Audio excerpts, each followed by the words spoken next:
감사합니다.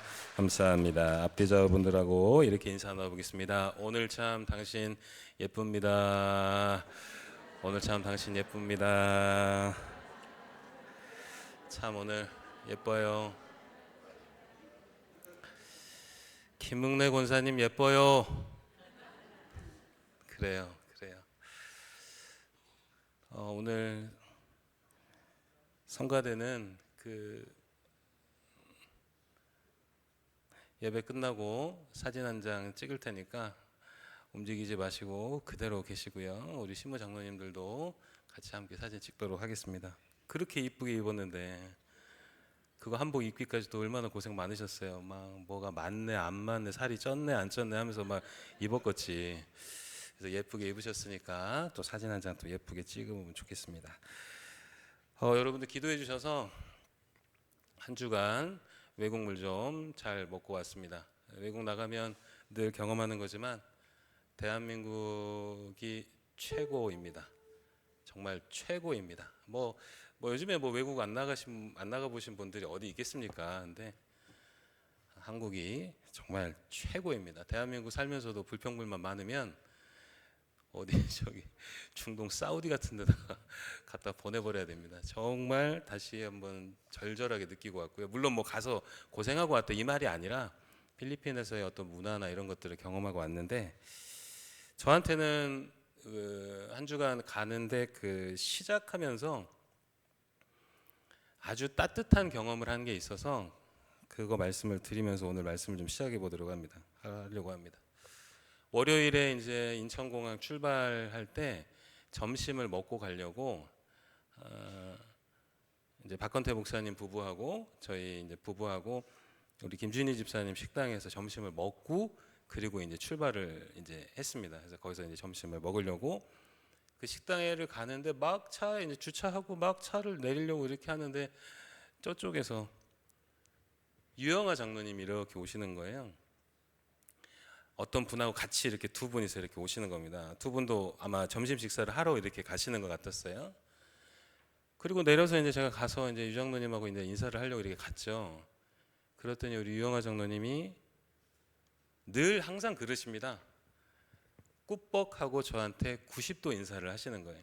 아이고 목사님 하면서. 근데 옆에 있는 분은 저랑 뭐 별 관계가 없잖아요. 그러니까 옆에 있는 분은 이제 유 장로님 이제 소개를 해드렸습니다. 오숙교회 이제 목사님이십니다. 근데 그냥 예 하고 이제 그분은 이렇게 가시고 유 장로님하고만 이제 제가 더 이제 인사 나누고 목사님 잘 다녀오세요 하시는 거예요. 근데 그리고는 이제 그 장면이 굉장히 여운이 좀 길게 남았습니다. 그러면서 이제 그 생각이 드는 거예요. 내가 주가 세우셔서 목회하고 있지만 내가 교회 떠나면 뭐가 될까? 라는 생각이 드는 겁니다.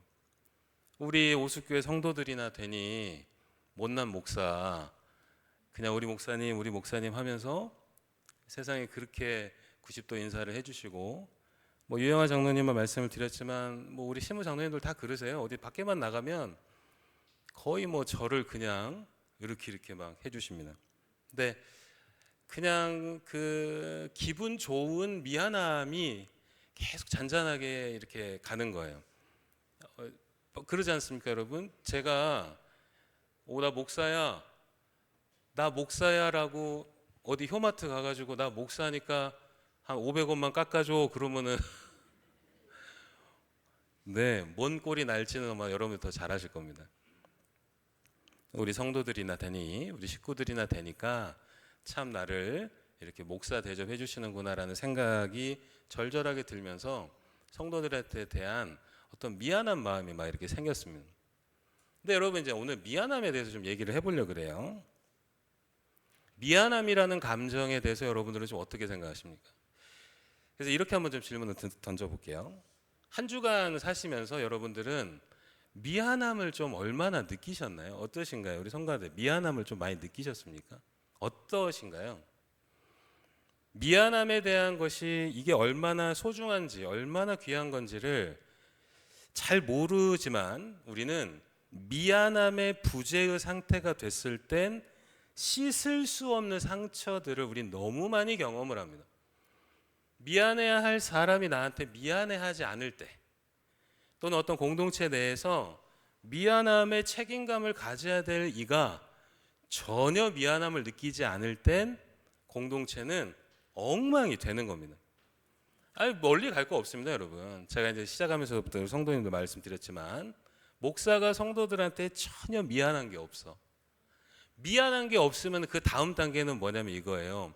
성도들이 목사한테 해주는 거 당연한 게 돼버리는 겁니다. 또 하나, 목사가 교회를 위해서 하는 것은 요만큼 하면 됐지가 되는 거죠. 미안함이 탁 삭제가 돼버렸을 때. 아니면은 굳이 좋은 걸로 따지면은 그냥 의무감 정도로 목회를 하게 되는 최악의 상황이 펼쳐지는 겁니다. 마찬가지로 성도님들도 목회자에 대한 미안한 마음이 탁 삭제가 되면 어떤 상황이 벌어질까? 부부관계가 전혀 미안함이 없는 사이가 될 때 어떻게 될까? 부모 자녀의 관계가 미안함이 없을 때 어떻게 될까? 어렵지 않습니다. 그냥 지옥 되는 겁니다. 그래서 제가 예전에도 한번 말씀드렸어요. 저희 아들들 나중에 만날 며느리 또는 곧 태어날 저희 딸이 나중에 만날 사윗감에 대해서 하나님이 만약에 조건 딱 하나만 골라봐라라고 하면, 물론 저도 뭐 건강, 뭐 물질 말할 수 있겠지요. 근데 저는 그냥 생각해서 생각하려고 했던 게 아니라 그냥 자연스럽게 생각이 나는 게 뭐냐면, 미안할 때 미안하다라고 하는 사람을 만나면 좋겠어요. 고마울 때 고맙다라고 할 수 있는 사람, 보고 싶으면 보고 싶다고 할 수 있는 사람, 자신의 어떤 감정을 어떻게든 끊어내고 잘라내서 어디다 담아놓고는 굉장히 가면 쓰고 사는 그런 감정의 장애를 겪는 이들처럼 사는 게 아니라, 기쁘면 기쁘고 좋으면 좋고 또 내가 잘못했을 때는 미안하면 미안하다라는 것들을 자연스럽게 흘려보낼 수 있는 일을 만나면 좋겠다라는 생각이 들어봤습니다.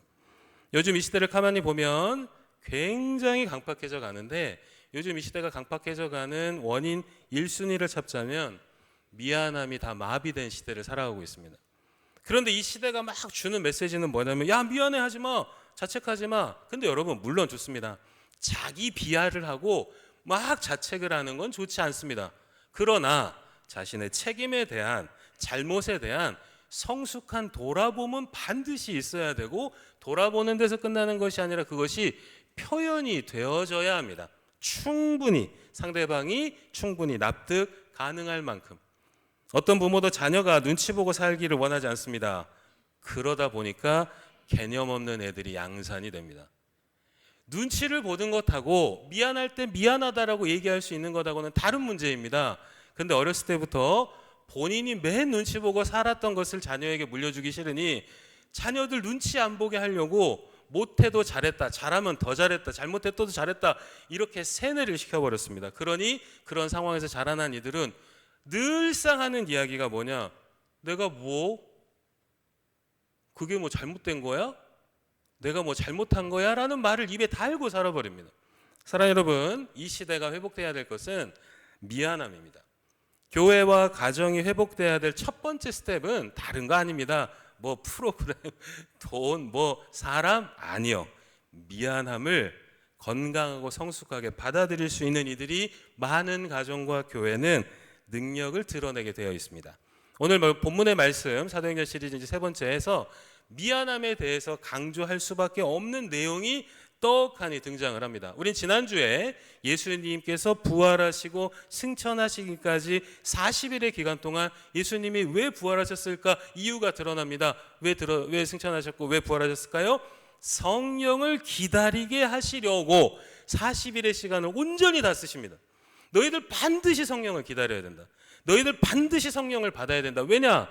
성령 받지 않고는 아무것도 될 수 없기 때문에 이 제자들에게 반드시 성령을 받게 하시려고 40일의 기간 동안 계속 성령을 얘기하시고 말씀을 통해서 성령을 꼭 받아야 되는 이유를 강변하셨습니다.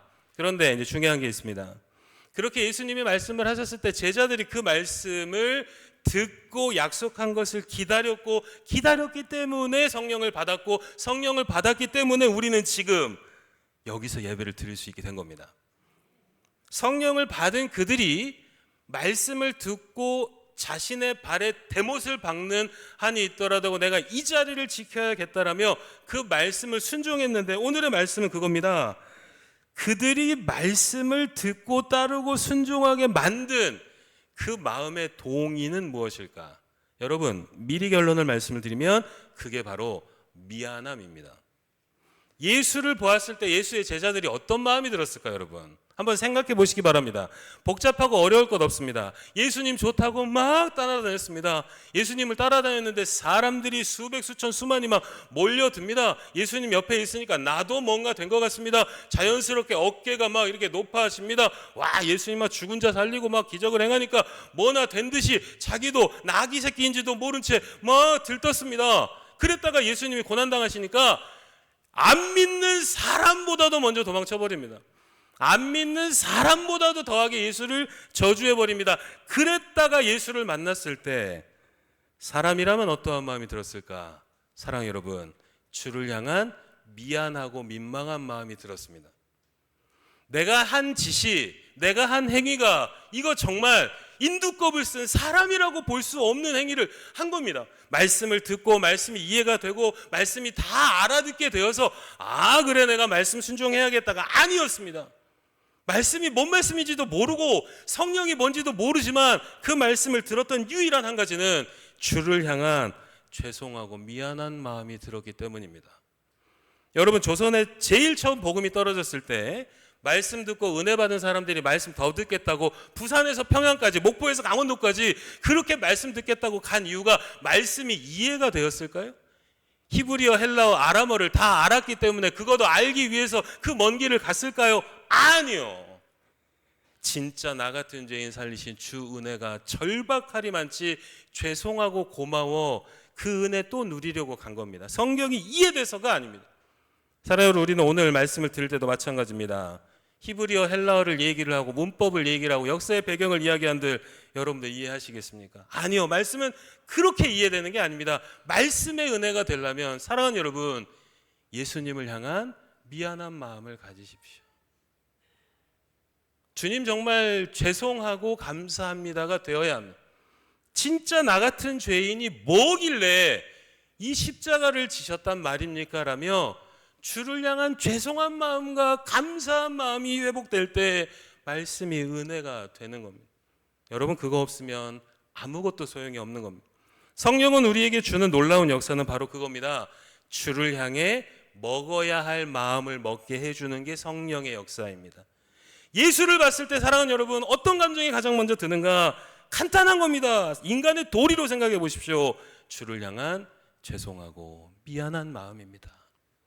그런데 오늘 성경의 본문에는 그 마음을 정확하게 들춰냅니다. 오늘 본문 가운데 13절과 14절에 이렇게 나와 있습니다. 우리 함께 봉독해 볼 건데요, 잘 봐주시기 바랍니다. 사도행전 1장 13절과 14절 함께 봉독합니다. 시작.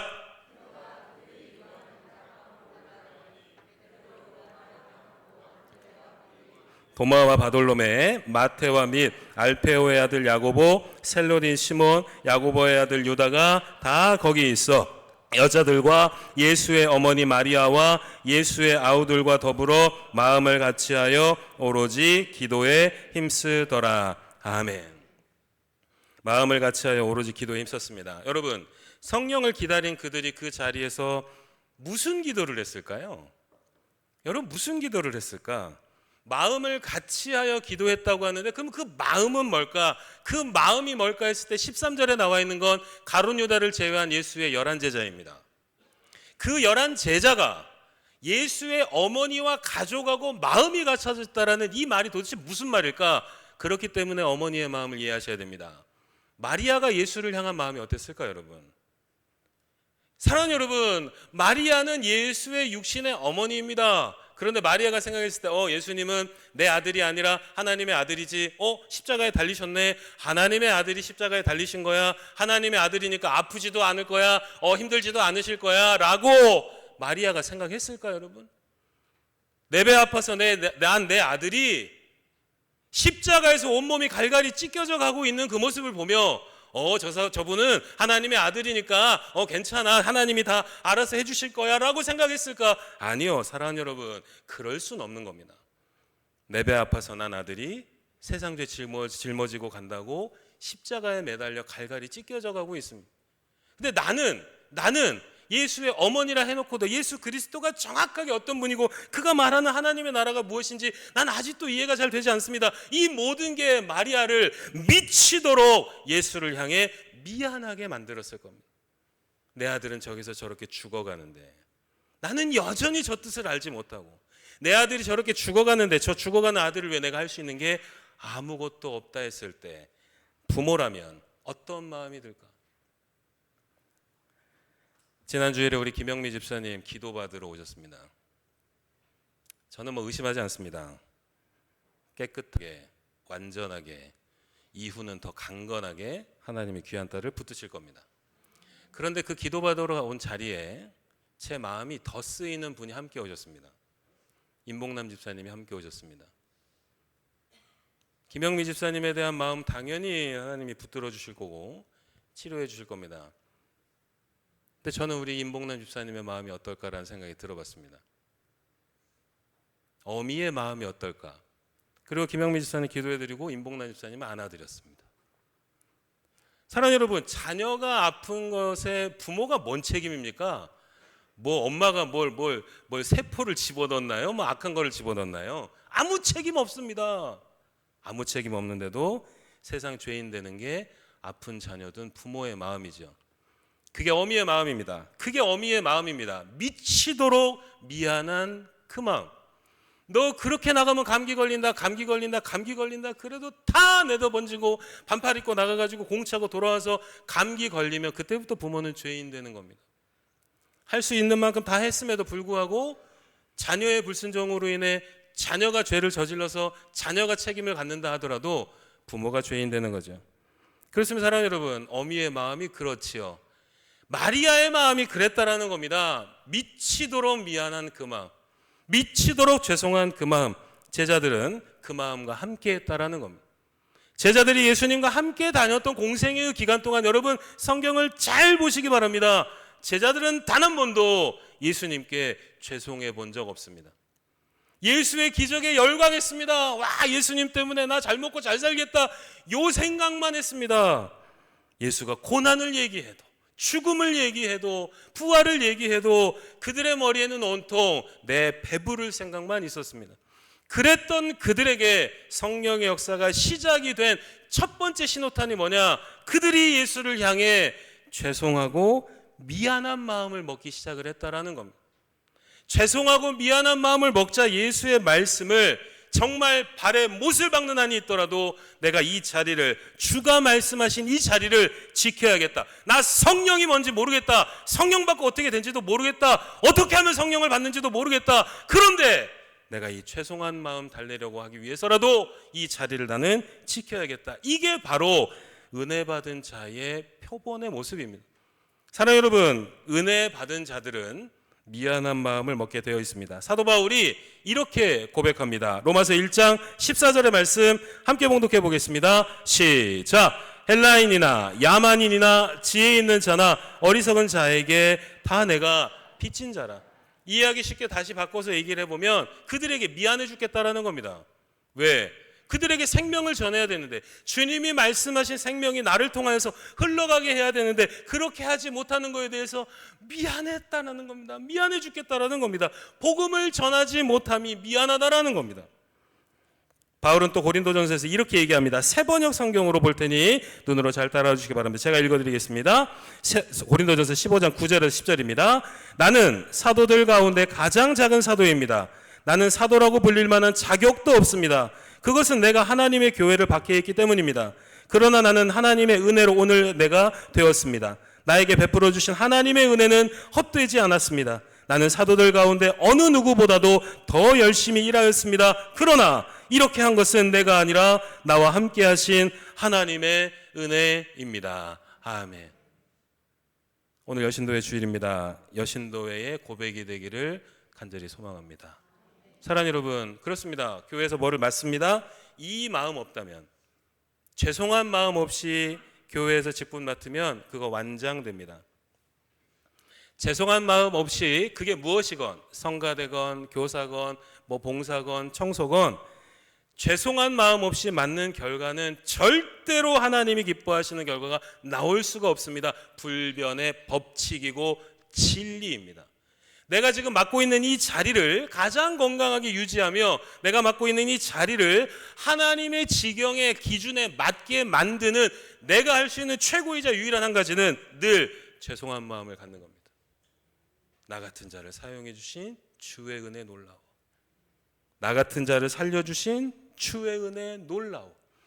그 찔림을 경험을 할 때, 그 아픔을 경험을 할 때, 그 죄송하고 미안한 마음을 경험을 할 때 그때 주의 음성이 들리는 겁니다. 사랑하는 여러분, 우리의 마음이 깨트려지는 그 시작점은 내 마음에 찔림의 반응이 있을 때 마음이 건강하게 깨져가는 겁니다. 그러니 이 마음이 정말 건강한 찔림과 미안함으로 깨져가는 모습이 성경에 이렇게 기록되어 있습니다. 사도행전 2장 37절의 말씀 함께 봉독해 보겠습니다. 시작.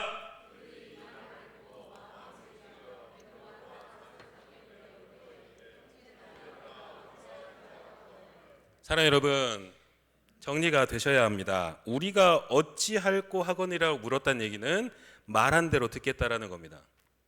말한 대로 듣겠다라는 겁니다. 우리가 어떻게 합니까? 라는 말은 당신이 뭔 말을 해도 듣겠다라는 겁니다. 뭔 말을 해도 듣겠다라는 이 마음이 어디서 시작이 되는가? 찔렸기 때문입니다.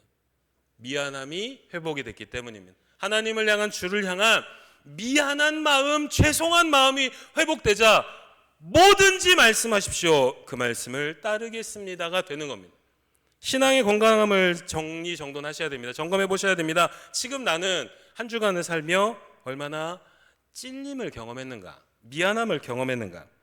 사랑하는 여러분, 이 베드로의 설교를 들은 찔림받은 이들은 3천이 구원받았습니다. 4천이 회개하였습니다.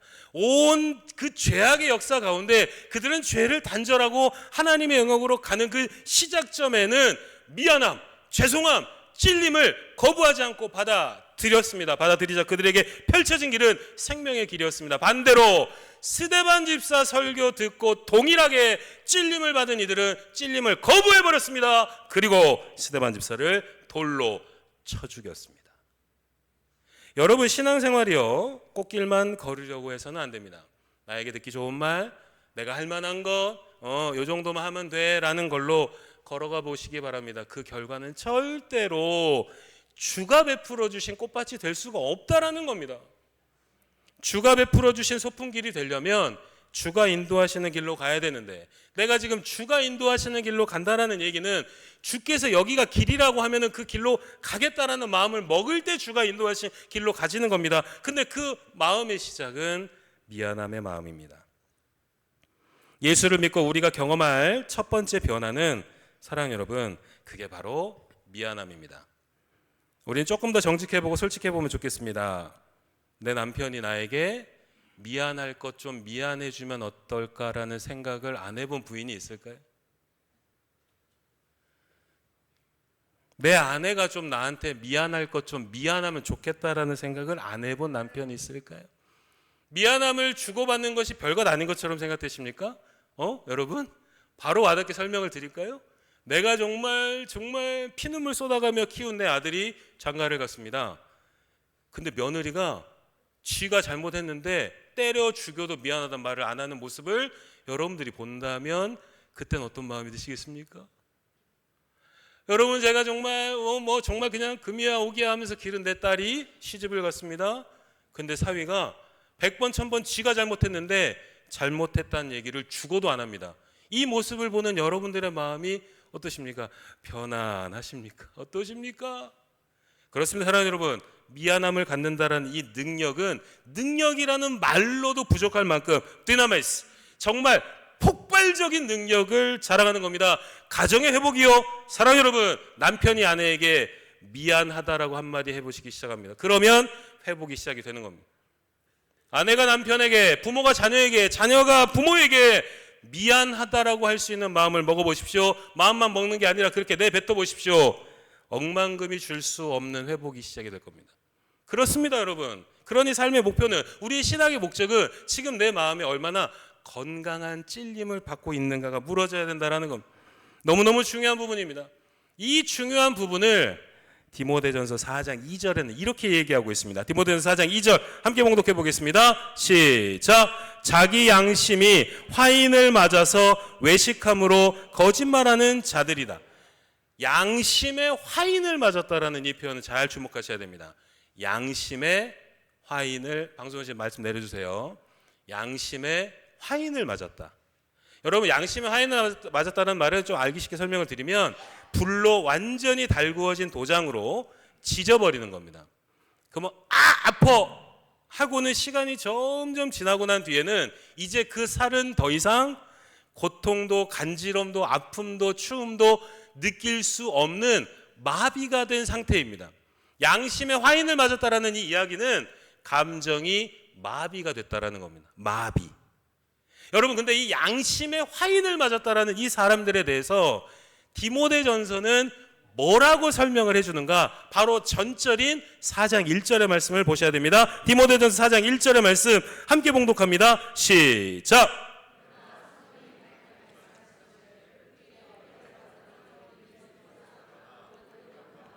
귀신의 가르침을 따르리라 하셨으니. 자, 여러분, 잘 정리해봐야 됩니다.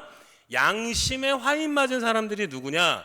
믿음을 떠났고 미혹의 영의 지배를 당했으며 귀신의 가르침을 들은 이들, 그들이 누구다?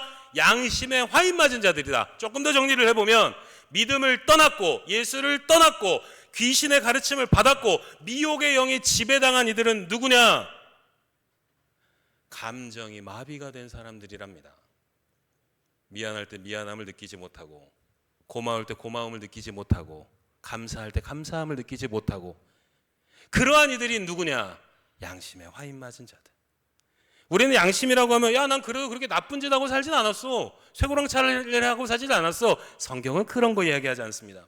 성경이 말하는 굉장히 중요한 기준은 지금 너의 마음이 생명으로 불타오르고 있는가를 묻는 겁니다. 지금 너의 심장이 뛰고 있는가를 묻는 겁니다. 사랑하는 여러분, 여러분들 지금 심장이 뛰고 계십니까?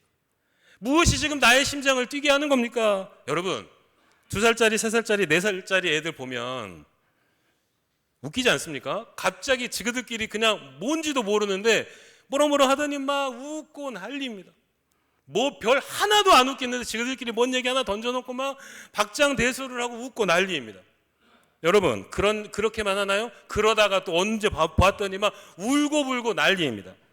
2살짜리, 3살짜리, 4살짜리 애들이 천국에 사는 겁니다. 왜냐? 그들은 그들의 감정의 다양성을 다 표출하고 다 경험하며 사는 겁니다. 기쁠 때 기쁘다고 막 웃고, 슬플 때 슬프다고 속상하다고 울고, 자신의 감정을 정말 분출해내는 그게 천국의 삶입니다. 지금 이 시대 우리의 삶은 어떤지를 돌아보시기 바랍니다. 분명히 우리도 2살짜리, 3살짜리 때가 있었습니다. 그때는 놈 눈치 안 보고 기뻐했습니다. 기쁠 때 기뻐했습니다. 즐거울 때 기뻐했습니다. 그러나 화날 때는 또 화가 났습니다. 슬플 때는 울었습니다. 그런데 오만 상처가 나의 양심에, 나의 마음에 화인을 맞게 해버렸습니다. 기쁘지도 슬프지도 않습니다. 그냥 그렇게 흘러가 버립니다. 그러다가 내 심장 뛰게 하는 건 딱 한 가지입니다. 내 주머니 채워질 때, 나에게 뭔가 좀 이득이 될 때, 그냥 나를 자극해서 나 좀 좋을 때, 나 이거 좀 하고 싶은데 했을 때, 그거 될 때, 그럴 때만 잠깐 벌떡벌떡 뛰다가, 그거 아니면 어떠한 소식도, 어떠한 이야기도, 어떠한 말들도 나를 심장 뛰게 하지를 않습니다. 사랑하는 여러분, 예수를 믿는다면 기억하십시오. 마음이 살아 있어야 합니다. 예수 그리스도를 통해 성령을 받은 우리는 성령으로 살아가는 이들입니다. 인간의 육신의 심장 뛰어서 사는 게 아니라요, 목숨부터 사는 게 아니라요, 여러분, 성령이라는 심장으로 사는 겁니다. 그런데 그 성령이 언제, 어떻게, 어디서 반응을 보여야 할지를 우리는 보아야 된다는 겁니다. 성령은 여러분, 어려움 가진 이의 사연을 들으며 눈물 나게 하는 게 성령의 능력입니다.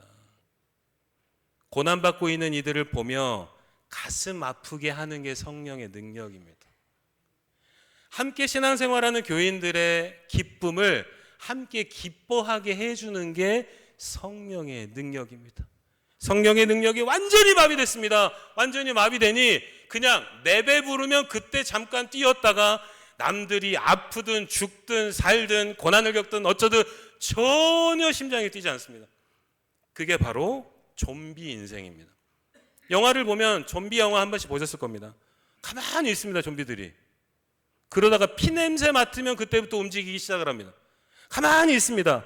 뜯어 먹을 거 나타나면 그때 움직이기 시작을 합니다. 여러분 기억하십시오.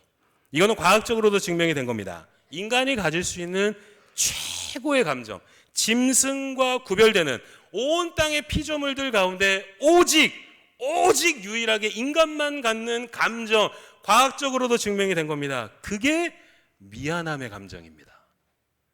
죄책감의 감정입니다. 건강한 죄책감, 자기 비하가 아닙니다.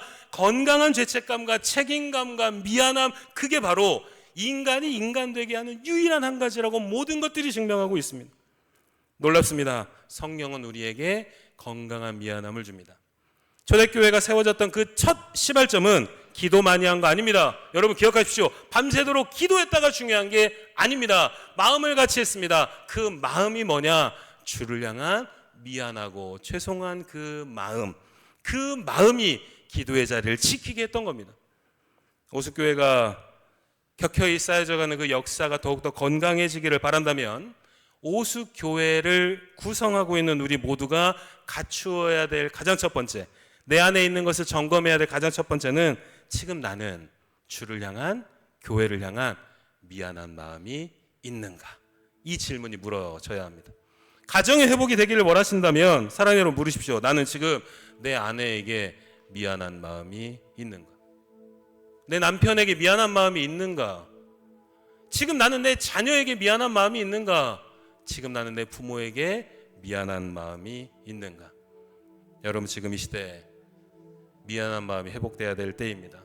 너무나도 많은 상처들이 이제 나는 그게 뭔지도 모르고 그냥 그렇게 돌멩이 굴러가듯 해버리는 그런 마음이 상처 때문에 먹어졌을지 모릅니다. 그러나 여러분 기억하십시오. 성령은 그 모든 것들을 부수어내는 능력입니다. 성령을 통해 내 안에 주를 향한 미안한 마음과 함께하는 이들에 대한 미안한 마음이 회복될 때 여러분 우리의 삶은 천국의 삶이 되어질 것입니다. 말씀의 은혜를 받는 우리 모두가 다